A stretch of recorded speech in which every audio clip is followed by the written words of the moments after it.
What is happening? It is so awesome to be here with you. This is our weekly Black History Month conversation. I'm Kara. And I'm Tara. Yeah, and we're so excited to be here today and to have a conversation and allow you guys to be a part of it. Just to lay a foundation for what we're going to talk about, I want to share some verses, and I did pull a few because I didn't want it to feel like I was just pulling one scripture and building on that. So I'm going to be really fast. Okay. But this will just establish that this isn't our opinion or our political stance.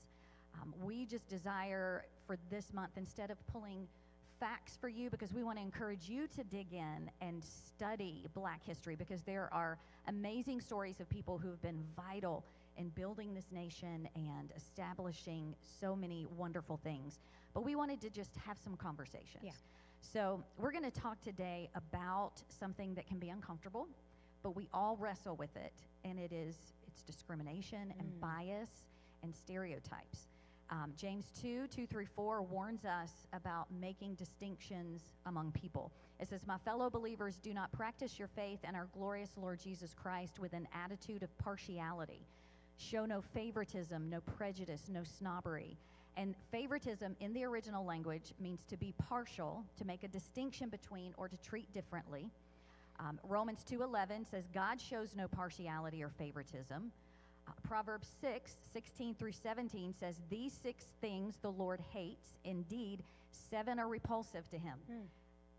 He hates these things. And the very first one on the list is a proud look. And the Amplified Version says it's the attitude that makes one overestimate oneself and discount others. And then the words of Jesus, and I'll wrap up with this because I feel like we cannot discount the words of Jesus. That's In right. Matthew 7:12, he said, "Do to others what you would have them do to you." I mean, the golden rule, kindergarten, we learn this as children. John 7:24, Jesus said, "Do not judge by appearance, superficially and arrogantly, but judge fairly and righteously." And in Mark 12:31, he said, "Love your neighbor as yourself." And I think it's important to define love means to welcome, to be fond of, and to be full of goodwill toward. And we can get hung up on what that word neighbor means. And in the Old Testament law, it taught that your neighbor was someone of the Hebrew nation. So it was someone who looked like you, believed like you, lived like you. But in this concordance, the Strong's Concordance, quoting Jesus, according to Jesus, your neighbor is any person, regardless of nation or religion, with whom we live or whom we chance to meet. And I think that landing there helps us know we're called to treat everyone with dignity because we all have intrinsic value created in the image of God. And so what I want to do today, Tara, is just hear from you, your experiences with this and with discrimination and being treated differently. Tell us your story and how that has played out in your life. Sure. So growing up, I grew up in a home that was extremely loving, extremely just welcoming, open to people. My parents did not teach us racism. They didn't teach us to look at someone and immediately judge them based on their appearance, the color of their skin, the differences that we all share. They didn't. That wasn't something that was taught to us. My father's side of the family is a melting pot. I tell people this all the time. Going back generations, we have, white people in our family. And when I say white, I hate to say it like that because they're my family. And we just had different skin colors. And so racism wasn't something that was harped upon a lot, simply because my home was a loving home. And I grew up in the church, and although I went to a predominantly Black church, my week experiences were very mixed. Like my friends, I went home with white people after school. I had white friends over. My sister and I were very much involved in sports. And the most vivid discrimination that I can remember goes back to when I was the age of 8 years old. And My sister and I were both in gymnastics. I was in track, cheerleading. We did it all. And I remember my sister was an incredible gymnast, incredible. And I decided that I wanted to take gym and dance also. And I was always thicker than my sister. Our body types were very different. I always had bigger legs, bigger chest. I was just shaped differently than my sister. She's very thin. And I remember I was on the balance beam, and I remember this just like it was yesterday. I even remember the color of my leotard. It was blue. I had on these, it was like a royal blue color, and I had on these lime green shorts to go with it. And my coach, she was a white woman, and I was doing cartwheels on the balance beam. And y'all, I was pretty good. Like I wasn't bad for someone who was of thicker size. And I remember she told me, she said, I was on the balance beam, and she said, you know why you're having a problem landing this? I said, no, why? I'm 8. And she said, you see the girls over there? And she pointed at these little white girls. And she said, in order to continue in this sport, you need to be that size. You see their little frames, and they were all white girls. And she never specifically said color. But she said that's the size that most gymnasts are. That destroyed me. And at that age, you establish beliefs based on what you hear. And I think from that age all the way up until now, I'm 40. I still compare myself size-wise because of that seed she planted. And so I remember leaving gym that day, and I was broken. And I remember getting in the car, and my mom, she asked me, she said, what's wrong? And I told her, my mom is a mama bear, right? And so coming from a home, remind you that race wasn't a thing. That was the first time in my life that my mom shared with me differences. She shared with me that in your life, Tara, you're going to be compared to white women. You're going to be compared to the white race. But I remember her words. She said, you are fearfully and wonderfully made. And she said, my mom always worked in corporate America. And so my mom dealt with a lot of racism from white men, white women, because of the position that she held in the company she worked for. And so she shared with me the things that she had been through. And I remember my mom wanted to bite that lady's head off. But I remember she asked me that day, do you want to continue or do you want to stop? Whatever you want to do, I won't force you. We'll just find something else. And y'all, I quit. Because the woman had already set the standard. She had already planted the seed in my head. And because it was planted, I couldn't unhear that. And so, years went by, and I remember my mom was going to get her master's degree. And her project was entitled, she had to write her dissertation. And it was called Coming Through the Front Door. And so my mom was born and raised in Fort Pierce, Florida, and she dealt with segregation her entire life. She was born in 1956. And so my grandmother, my mom is the only girl of 6 boys. And so my grandmother refused to go downstairs and birth my mom. She had gotten to the hospital. They were trying to get her, because black babies were born downstairs, white babies were born upstairs. So my grandmother refused. So my mom was the first black baby. Wow. Born in the hospital in Fort Pierce, Florida. And so I remember when my mom was going back through all the emotions of writing this paper, I had so much, like, my pride in my mother and my grandmother for setting a precedence in that community. And my mom, she just has always reminded me, regardless of your skin, Tara, regardless of how you're shaped, regardless of what people see, you are who God has called you to be. And so that is what I'm instilling in my girls. They've experienced racism, and it's crazy because you would think as times have gone on that things would get better. Well, Ms. K, they're not. And I think it's important to clarify that, because I think sometimes we think, well, there's not segregation anymore, and we have made progress in this area.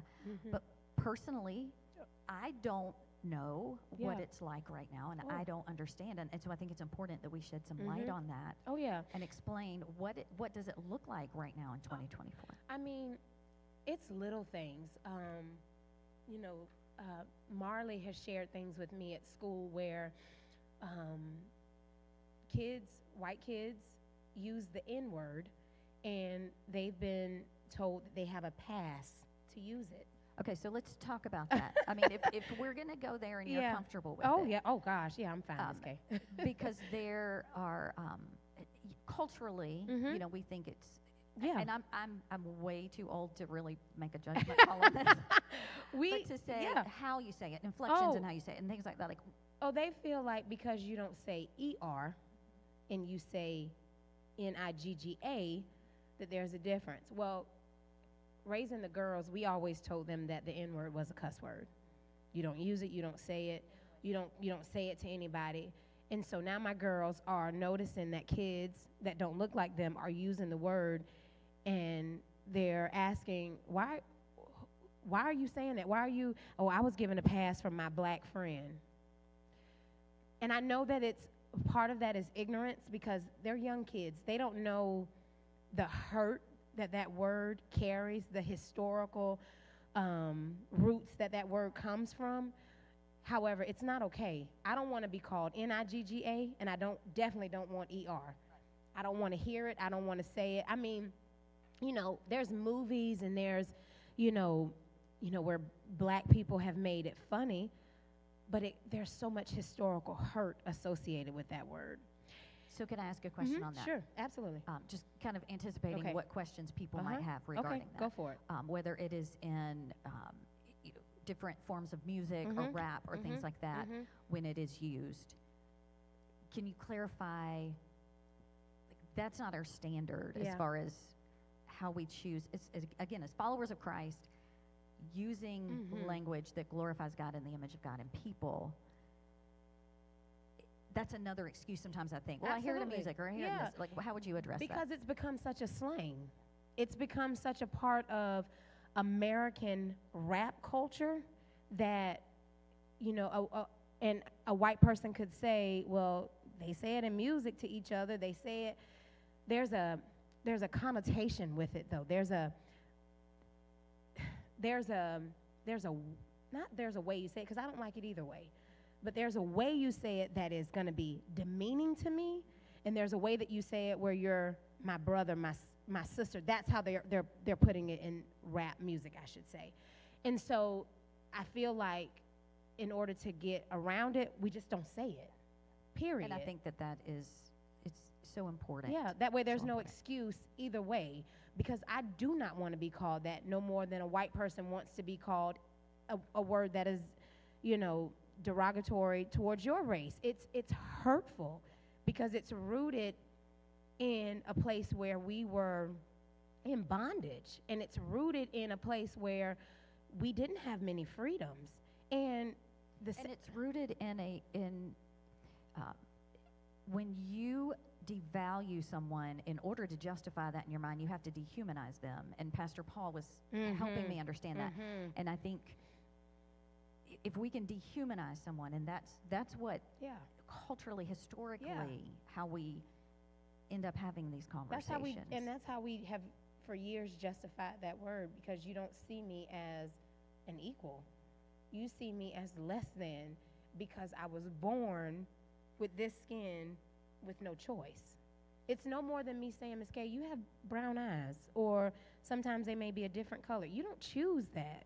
And it's so often it can be subliminal and subconscious that we have these biases that we don't even recognize. Yeah. We don't even recognize. And that's why when I read that verse about favoritism and showing favoritism, if I look at someone and immediately make a value judgment without even knowing them, or assume something about them, I have to stop and ask myself, why? Why am I doing that? What's feeding that?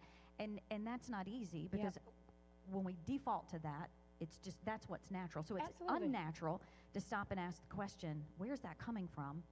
And it takes some spiritual and emotional maturity to admit I have biases. Absolutely. And we all do because we're broken humans. But if we want to grow and be more like Jesus, we have to look at those things internally. Yeah. And it's a day-to-day fight. Sometimes hour by hour. Oh my gosh. Because we live in such a culturally divisive time in history. Yep. With technology and social media, we are constantly adding or subtracting value to people based on what they post, what they say, what they look like. That's right. And if we don't intentionally stop doing that as the people of God, we're destroying the image of Jesus in this world. And what's so crazy about all of this, Ms. K, is we're just one generation removed from what it used to be. And when you made that statement that your mother first black baby born in we're not talking about hundreds of years ago. 1956, I believe. Sorry, Ma, if you're listening. But yeah, that's when she was born, 1956, in Fort Pierce, Florida.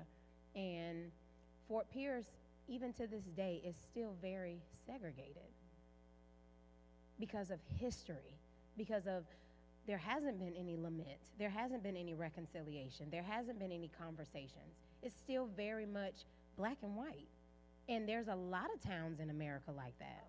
And I think it's important, and you and I talked briefly about this, and we'll try to land the plane with this, and it's hard because there's so much, so many questions that I have, and I just want to say thank you for helping me learn so much through our friendship, and this is when we say, I love you too, and I mean that. I know you do.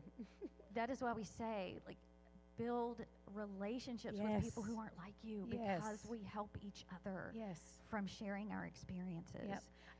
I tell Abby this all the time.